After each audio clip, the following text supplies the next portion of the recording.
Welcome Julian Jessop to Game On Magazine. Good to finally be face to face after chatting for some time between Cape Town and Durban, but now you're in the Western Cape in Stellenbosch and having a good time. What brings you to Stellenbosch? Thank you very much for inviting me to be on Game On Media and for this opportunity. We have been chatting for some time, but it's really nice to do it like this, I think the best way. I came down to Stellenbosch 2 weeks ago on a Thursday for the SA Cup, which was on the Saturday, and then from then I already discussed to my parents that I would have really liked to stay a week extra, just because the riding here is absolutely phenomenal. There's also quite a bit of pros here for this week and going into next week, or this week. So there's quite a lot of pros and it was always really cool to ride with them. So my parents said yes, so then I organised to stay with one of my friends. He's actually a Namibian that's studying here, and he's got a flat here, so myself and Tristan Delanga are staying together for this week and a half. I postponed my leaving trip from yesterday Sunday to Thursday because there's actually a Songo race. Songo is a charity for kids in Kayamandi to get on bikes and stuff. That was founded by Christoph Salzer and also the late Barry Stander from Specialized. And there's a big Songo race. It's like named the unofficial world champ. So a lot of pros that come out for the Absa Cape Epic will be there. So that's very exciting to race that. I've always watched it on social media and Twitter and that, and now to be part of it is really cool. Stellenbosch is just amazing. The facilities here are crazy cool. The area is insane. Like just the first ride I did here after the race was an endurance ride, easy ride, after just to get the legs fresh and that, flush out the lactic acid. And when I do it in Durban, I look at buildings and roads and stuff, and when I was here I got lost in the mountains, which is quite a different, quite a major contrast from here to there, and I prefer this type of vibe, which is really cool. Let's rewind a little bit to 2015, and it was your matric year. Tell us how matric was, where you were at school, what it was like balancing your budding career and academics. Well, 2015 actually had a bit of a shaky start. The reason for that was my injury in 2014. Rerun to 2014. On the July 8th, 2014, I got selected for World Champs, which was my biggest goal for 2014. I was a first year junior. Junior is under 18, and it's a 2-year age group, so I was the first year. And that was my biggest goal. At the beginning of the year it seemed almost impossible to make it, but throughout the year I just got the results and I thought that, this is actually quite possible. So I got the call on July 8th, and then I was so excited, ran through the house screaming to my mom, phoned my dad. About 2 hours later I got on my bike and went riding around my garden. And on the jump we had built probably 5 days prior to this day, I was jumping it and I came up short. I think that's due to lack of speed and a little bit of headwind. That caused me to rotate somersault over, and I landed directly flat on my back. That injury caused me to have a compression fracture of T9 vertebra, which is like up here, and then T12 vertebra, the last T vertebra, I cracked like straight through. That put me 3 months in a brace that covered my whole torso and around my back and over my neck, which was quite uncomfortable and also not quite in style then. But so after that, I had 3 months of wearing that brace, doing absolutely no activity. That kind of, because it supported your whole body, my whole core disintegrated. I had like very little strength in my core or overall body strength had gone, and I had been in the best form of my life, so it was a big difference and contrast that my mind battled to like come to terms with. So I then went into like a 3-month rehab process, which was just insane rehab, like first like learning how to do a sit-up again and just basic exercises. And then going into the 2015 season, I felt fairly good. Because I'd been selected for Worlds the previous year, I really wanted to be selected and actually go to Worlds this year. That was my ultimate goal. Worlds is in end of August, September, or my race was on the 3rd of September. So you don't really want to peak right in the beginning of the year, January, because then you're going to not be best in September. So I always had the plan of being my best in September. So the first race, it started off well, but I just couldn't handle the race intensity. That was in PE. I ended up coming 3rd in that race. The next race I had an absolute shocker, but I ended up coming third. That race was also against the world champion at that time, Simon Andreasen. He won when the world champs that I missed. He also won the world champs that I went to from Denmark. He's actually in Stellenbosch at the moment as we speak. So then the third SA Cup was in Mankele. I was really starting to feel the form again. And I was second until I punctured. Well, I was leading first and second in the group until I punctured, but I managed to keep our second place. The fourth SA Cup was where I started firing like 100% and I won the SA Cup, which was the last SA Cup. That wrapped up the SA Cup series and I came second overall in the SA Cup series for junior men.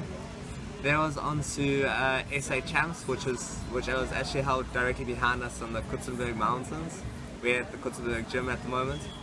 And I won that, which gave me a lot of confidence. And then from there I had it was July to September to train for World Champs. Fully focused. I decided then to fully focus on my cycling. Academics, I've always had huge importance. My family and I have always said academics is very important. You can't let that slip. So, but I did kind of just maybe make cycling more important for just those 2 months. My trials actually started half a week before I left to Andorra, where World Champs was. Andorra is a tiny country between Spain and France. So I wrote my geography, English and Afrikaans paper ones before I left. And then I went to World Champs. At World Champs I came 14th. It was absolutely crazy. The entire experience was probably the best experience of my life. It was so professional racing against those guys and just seeing your heroes. My race was actually in hail and rain and it was crazy conditions. I had a really good start where I was lying 8th, and then my race was 5 laps. For the first 4 I was 9th, 10th, 8th, 9th, 10th. In the last 2 the conditions of the track just got absolutely insane with the rain that the downhills were just so slippery, and the Europeans were also used to it compared to South Africa. South Africa, if you got rain you ride indoors, where there you have to ride outdoors throughout the whole of winter. So the downhills, they were actually much faster than me, even though when they're in South Africa they're the same speed of me on the downhills. But on the hills I was able to catch a bit of time, and that led to my drop from 10th to 14th. But nonetheless I was super stoked. The feeling of crossing the finish line with the South African flag in my hand is the best feeling I've ever had.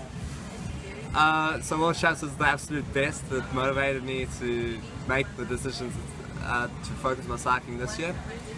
But then I got back from World Champs on the Tuesday and I had my first trials back on the Friday. I wrote all the trials by myself in a room just by myself. No friends to like help go through the process of trials or learn or bounce ideas off. It was very like learning time and also very hard to learn and get through it. After that I was sick for 2 weeks and then I went straight into finals. I focused really hard on finals and I managed to actually get 5 A's and 2 B's with the aggregates of 82. So it was a big, like after World Champs I completely stopped riding. Well, I didn't completely stop, but very little importance, like major importance on my academics. Cycled 2-3 times a week max. And then straight after finals finished, I had a little party with my friends to celebrate the years of school we've had together. And then from then I've been on the bike 6 times a week, maybe more, until now. Yeah.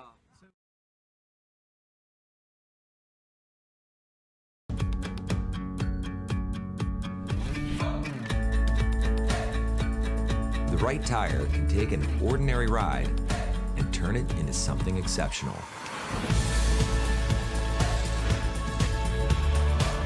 We know this better than anyone. After all, the first product we ever made was a tire, and after almost 40 years, we've gotten pretty damn good at making them. Our goal is to give riders exactly what they need, whether it's by lowering friction and rolling resistance, or by revolutionizing rubber compounds, treads, and protection. Specialized tires make the difference. If it takes some sleepless nights in the wind tunnel, so be it. If we have to tear through shale slopes in the Alps, we'll do it. We'll do whatever it takes to fill the gaps between fast and blinding, strong and bulletproof. We're here to give riders the exceptional.